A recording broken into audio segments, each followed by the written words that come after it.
नमस्ते छात्रों, मैं विवेक वाढ़े आज के वीडियो के माध्यम से आप सभी का स्वागत करता हूँ। आज हम कक्षा 6 से पाठ क्रमांक 11 जो देखकर भी नहीं देखते संबंधी प्रश्नोत्तर चर्चा करने वाले हैं।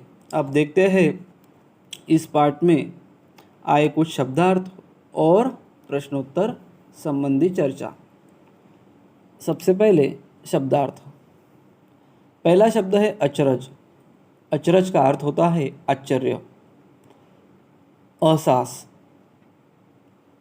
यानी अनुभव, मुग्ध होना, मोहित होना, आदि होना, अभ्यस्त होना। तो इस तरह से बच्चों कुछ महत्वपूर्ण शब्दार्थ हमने देखे। अब इस पाठ संबंधी अब इस पाठ पर जो प्रस्तावना लिखी जाती है वह इस तरह से। प्रस्तुत प्रश्न जो देखकर भी नहीं देखते नामक पाठ से लिया गया है, जिसे हेलन केलर द्वारा लिखा गया है।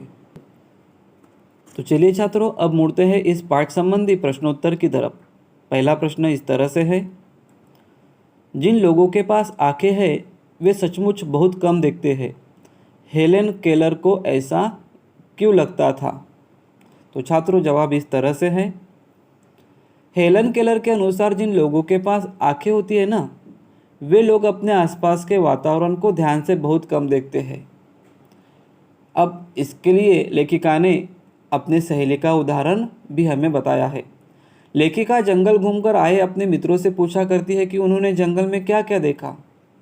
तो उनके मित्रों का जवाब होता था कि कुछ खास नहीं देखा। इस बात का उन्हें आश्चर्य होता था कि लोग घूमकर आते हैं और कुछ नहीं देखते हैं।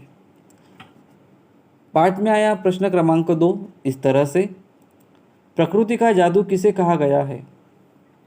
देखिए छात्रों, प्रकृति का जादू लेखिका ने पेड़ों की खुरदरी चिकनी छाल, वसंत में खिली हुई कलियां, फूलों की पंखुड़ियों की मखमली सतह, टहनी को हिलाने से पैदा हुआ चिड़ियों का मधुर गुंजन आदि को कहा गया है।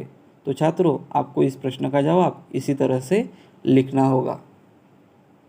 तीसरा प्रश्न, कुछ खास तो नहीं। हेलन की मित्र ने यह जवाब किस मौके पर दिया और यह सुनकर हेलन को आश्चर्य क्यों नहीं हुआ? देखिए छात्रों, इसका जवाब बहुत ही आसान है। पाठ की शुरुआत में ही इसके बारे में बताया गया है। जवाब इस तरह से, हेलन की मित्र जंगल की सैर करके आई थी। तब केलर ने जब मित्र से पूछा कि उन्होंने जंगल में क्या देखा, मित्र ने जवाब दिया कि कुछ खास नहीं देखा था। तब उनका जवाब सुनकर हेलन आश्चर्यचकित हो गई थी कि आंखें होकर भी उसने कुछ नहीं देखा, और मैं जबकि आंखें न होते हुए भी स्पर्श से सब कुछ अनुभव कर लेती थी। है ना छात्रों? तो इस तरह से इस प्रश्न का जवाब आपको लिखना पड़ेगा कि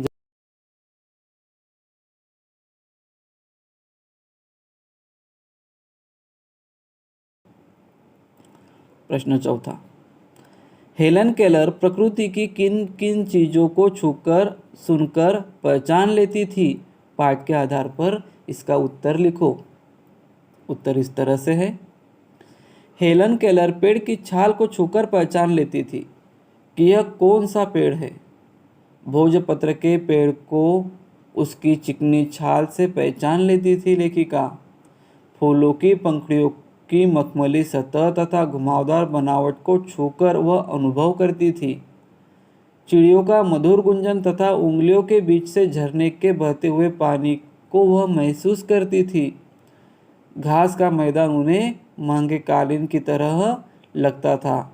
तो इस तरह से बच्चों हेलन केलर प्रकृति की इन सभी चीज़ों को छूकर और सुनकर पहचान लेती थी। तो चलिए इस पाठ के अंतिम प्रश्न को देखते हैं।